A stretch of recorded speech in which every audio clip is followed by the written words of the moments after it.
Okay, we are back after a commercial break. That was pretty intense. The fighting today, I can't even. Rokesby family, you were talking about how you feel that you have been overshadowed by the Bridgertons. We have. They get their own show. Nobody even knows we exist. Yeah, nobody knows we exist. Bridgertons, do you have anything to say? Well, it's clear we're the better series. I mean, there's 8 of us. There's twice as many of us as there are of you. Julia Quinn didn't even give us a chance. Well, that's because we're better. Guys.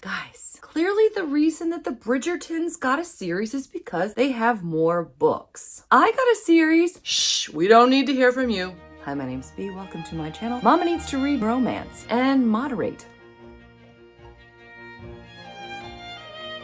Welcome to my latest obsession, the Rokesbys series. Many of you are familiar with Bridgerton, but are you familiar with the prequel series, the Rokesbys? We actually get to meet many of the characters that we will grow to know and love in the Bridgerton series. I thought it would be fun today to talk about each of the 4 books, give you a quick spoiler-free review, and then I was going to rank them for you from my least to most favorite. So who are the Rokesbys? The Rokesbys are 5 siblings who live on land just next to the famous Bridgerton family. The Rokesby and Bridgerton kids grew up together, and some even found love. I would consider all of these books to be spicy, and if you're not sure what that means, I have a video explaining my spice rating linked above. The oldest is George, much older than the rest of his siblings. Edward, Mary, who doesn't get her own book, sadly. She's happily married to Felix Maynard by the time the series begins. Andrew, and then much younger is Nicholas. He's 8 years younger than the rest of his siblings. So let's talk about the first book of the Rokesby series, Because of Miss Bridgerton. This features George Rokesby, the oldest and heir, who falls for Billy Bridgerton, sister of Edmund Bridgerton, who marries Violet, and then they have 8 children of the Bridgerton series. So Billy is the aunt of all of the Bridgerton children that you probably know of already. This book is set in England, primarily in the countryside, and London, unlike most of the books of the series. The main trope of this one is enemies to lovers. Billy and George do not get along at all. She was the same age as his sister Mary, and so she hung around all the time, and he was the much older, much wiser brother who could not be troubled with the rest of his siblings and Billy. She was a tomboy, as it was known at that time. The two of them just didn't like one another at all. One day he comes to her rescue, but then they're stranded together, which compromises her, unfortunately. The Rokesbys and Bridgertons go to London together, not only to help Billy try to get herself started in the season, which she has no interest in, they also need to discover the whereabouts of Edward, who is missing in action in the colonies. The vast majority of this book was light, fluffy, so much fun. Billy and George develop a fondness for one another as they sometimes fight, but sometimes work together in order to try to determine what happened to Edward. I really enjoyed this story. I found the love scene to be so sweet. I shed a tear. The epilogue actually gave me goosebumps and left me in suspense as to what was going to happen to our good buddy Edward stranded in the colonies. It was nominated as a Goodreads Choice Award Best Romance of 2016, but lost to It Ends With Us by Colleen Hoover. So let's talk about The Girl with the Make-Believe Husband. This book I found to be perhaps the most compelling of all 4. It was gripping. There was danger. We see a very brave Cecilia Harcourt traveling to the colonies to try to determine the whereabouts of her long-lost, dearly beloved brother, Thomas. She doesn't find Thomas, but who does she find? Edward Rokesby. He is unconscious. The two of them had something of a flirtation and really developed a fondness for one another during the course of the war, while he wrote back and forth to her through her brother Thomas. Now Thomas is gone, and if she wants any hope of finding out his whereabouts, she needs to be able to hang around. Only way to do that is to lie to everyone and tell them that poor unconscious Edward is her husband. Edward, upon waking, goes ahead and believes her. I found so much of this book to be riveting because at some point you know it's going to come out that she is not actually his wife. At first, I found Edward to be sort of vanilla, but the more we went on in the story, the more he grew on me. I had so much fun with this. Again, I found the love scenes to be just beautiful. There was a tragic element of this too. This was definitely the heaviest of the four, but again, it wasn't too traumatic, I will say, for those of you that prefer light and fluffy. I did wind up giving this 4.5 stars. Now let's talk about book 3, The Other Miss Bridgerton. She may be considered the other Miss Bridgerton because Poppy Bridgerton is actually the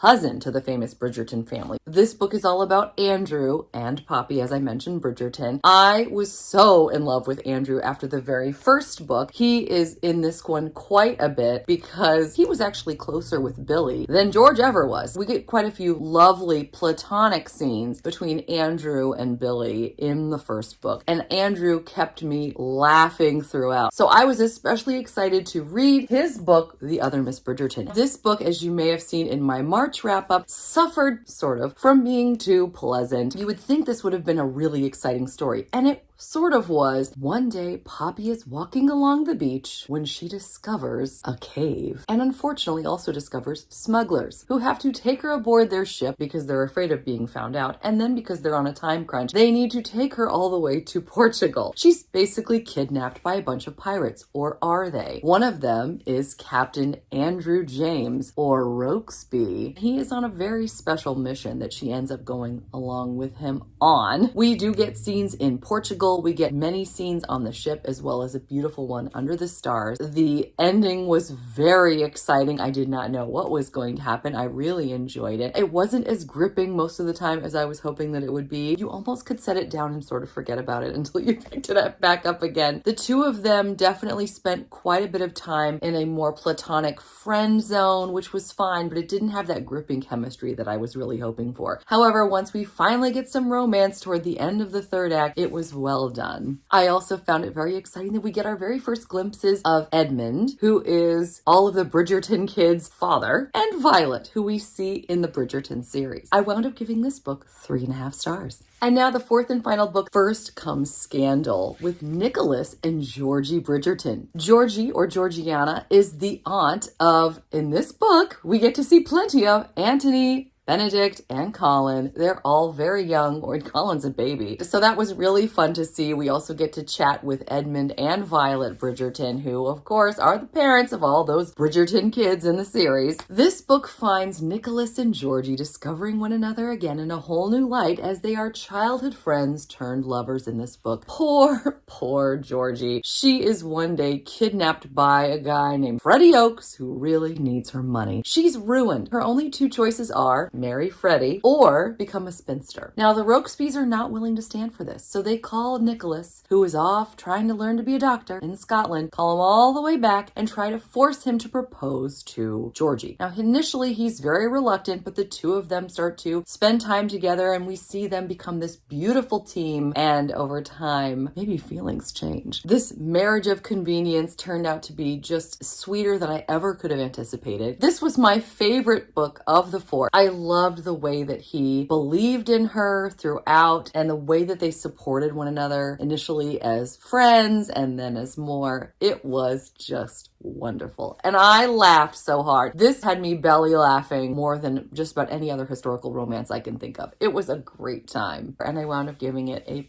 perfect 5 stars. And now to rank them, because why not? We're here. At the lowest ranking, in 4th place, is The Other Miss Bridgerton. In 3rd place is Because of Miss Bridgerton. In 2nd place is The Girl with the Make-Believe Husband, and in 1st place is First Comes Scandal. I'm looking forward to reading the entire Bridgerton series in the rest of 2024 as I have my Bridgerton year unfolding. You'll see that vlog in December. Also looking forward to catching up on the show. Let me know, have you read the series before, or are you planning to? What are your thoughts? And if you've read Rokesbys and Bridgertons, tell me how you think they compare. If you want to leave an emoji, how about a cat? They are featured prominently in several of these books, and it is hilarious. I hope you're doing well. I hope you're enjoying whatever it is you're reading, whether it's written by Julia Quinn or not. Until next time, thanks so much. Take care. Bye.